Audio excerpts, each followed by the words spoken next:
बांग्लादेश ने ऑस्ट्रेलिया को पहले वनडे मैच में हरा दिया है।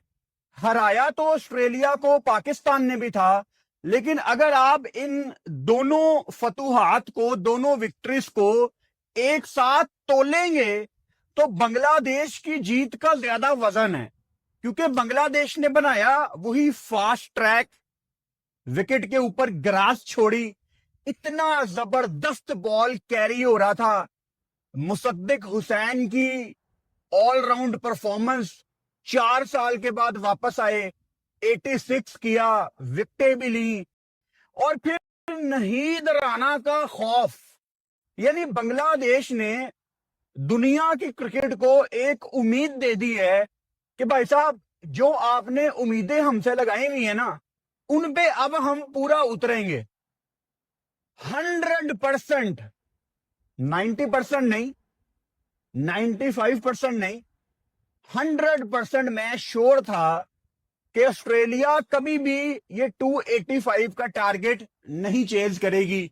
हम लाइव बैठे हुए थे, मैंने मिड इनिंग से 15-20 मिनट पहले कह दिया था कि 250 क्रॉस हो गया है, अब ऑस्ट्रेलिया ये चेज नहीं करती, क्योंकि मीरपुर में नहीं होते ये वाले टारगेट चेज। और जितनी क्लैरिटी आपको बांग्लादेश के माइंडसेट में नजर आ रही है, मिसाल के तौर पे टॉस के टाइम मेहदी हसन मिराज ने कहा कि हम बड़े क्लियर हैं, हमारी स्ट्रेटजी क्या है, हमें पिच के बारे में पता है, हमारे 3 फास्ट बॉलर, 2 स्पिनर, मैं भी बॉलिंग कर लेता हूं, हमारी क्लैरिटी बिल्कुल पूरी है। और फिर मार्नस लबुशेन ने टॉस से पहले ब्रॉडकास्टर से बात की, एंड मार्नस ने क्लियर बोल दिया कि we are not sure about this surface, हमें इस पिच के बारे में वी आर नॉट श्योर। फिर इनके कप्तान जोश इंग्लिश ने भी टॉस के टाइम बोल दिया कि हम इसलिए टॉस जीतकर पहले बॉलिंग का फैसला कर रहे हैं क्योंकि हमें पता नहीं है कि ये पिच कैसा खेलेगी। अच्छा, ये ना ऑस्ट्रेलिया का माइंडसेट नहीं है। ऑस्ट्रेलिया आती है वेल प्रिपेयर्ड, उनको पता होता है, और अगर उनको नहीं भी पता तो वो हिंट नहीं देते, वो अपना वीक फेस दिखाते नहीं है। तो मैं हैरान हूं कि ऑस्ट्रेलिया का सब कॉन्टिनेंट में गोइंग फॉरवर्ड क्या फ्यूचर है।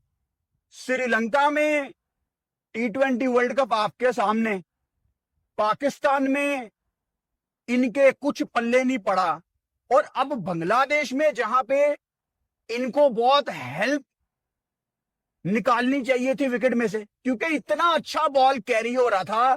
भाई ऑस्ट्रेलिया, आप बहुत लकी हैं कि इस विकेट पे टॉस आपने जीत लिया और आपने पहले बॉलिंग कर ली, वरना अगर बांग्लादेश की यहां पे बॉलिंग आ जाती ना, तो नहीद राना ने तो आपको खा पी जाना था। 146, 147, 148 किलोमीटर पर आवर पे वो शुरू हुआ है, दूसरा स्पेल कराने आता है बिल्कुल मिडल ओवर्स में, तो 150 को टच कर रहा है। यानी नहीद राना एक ऐसा करेक्टर बन गया है जिसने पूरी बांग्लादेश की नेशन के अंदर एक जज्बा पैदा कर दिया है, एक जुनून पैदा कर दिया है कि बच्चों, आप भी ये बॉल पकड़ लो और फास्ट बॉलिंग शुरू कर दो। नहीद राना कोई एक आम फास्ट बॉलर नहीं है। हम पाकिस्तान से हैं तो हम समझ सकते हैं, जब हमें शुएब अख्तर मिले थे तो पाकिस्तान में बच्चों ने गली मोहल्ले में तेज बॉल डालना शुरू कर दी थी कि हमें भी दुनिया की तेज तरीन बॉल करनी है। तो इंस्पिरेशन नहीद राना बहुत बड़ी है। लेकिन भाई साहब, जहां आप इंस्पिरेशन की बात करें, वहां आप मुसद्दिक हुसैन को कैसे भूल सकते हैं। 1404 दिन के बाद, यानी तकरीबन 4 साल के बाद मुदस्सिर हुसैन अपना कमबैक कर रहे थे, और जिस सिचुएशन में उनकी बैटिंग आई, ऊपर तंजीद और शंतो ने हाफ सेंचुरीज की, एक टाइम पे ऐसे लग रहा था कि बांग्लादेश की टीम यहां से कोलैप्स करेगी। ऑब्वियसली 140 पे उनके 4 आउट थे जब नजमुल हुसैन शंतो आउट हुए, और हम लाइव बैठे हुए थे। अगेन, जब मैंने पहली 3-4 बॉलें देखी मुसद्दिक हुसैन की, तो बहुत ही ज्यादा ना मुझे लो इन कॉन्फिडेंस लग रहे थे। लेकिन क्रिकेट आपको एक चीज सिखाती है कि अगर आप लो इन कॉन्फिडेंस है ना, तो आप प्रेशर उतारने के लिए अटैकिंग मोड ऑन कर लें। एडम जैम्पा लगे हुए थे, उसको निकल के स्ट्रेट सामने छक्का लगाया मुसद्दिक हुसैन ने। मैं हैरान रह गया, मैंने कहा यार ये टोटल मेरे से ऑपोजिट खेल गया, जिस तरह मैं सोच रहा था इसने मुझे सरप्राइज किया है। फिर उसके बाद रिवर्स शॉटे लगा रहा है, मतलब उसने हर बुरी बॉल पे मुसद्दिक ने बाउंड्री ली और अच्छी बॉलों पे भी वो अटैकिंग मोड में रहा।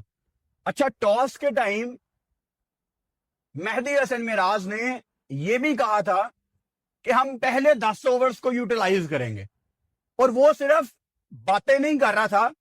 पहले 10 ओवर में सैफ हसन की विकेट के बाद भी हमें झलक नजर आ रही थी, जिस तरह तनजीद हसन और शंतो पॉजिटिव अप्रोच के साथ गेम को आगे लेके जा रहे थे।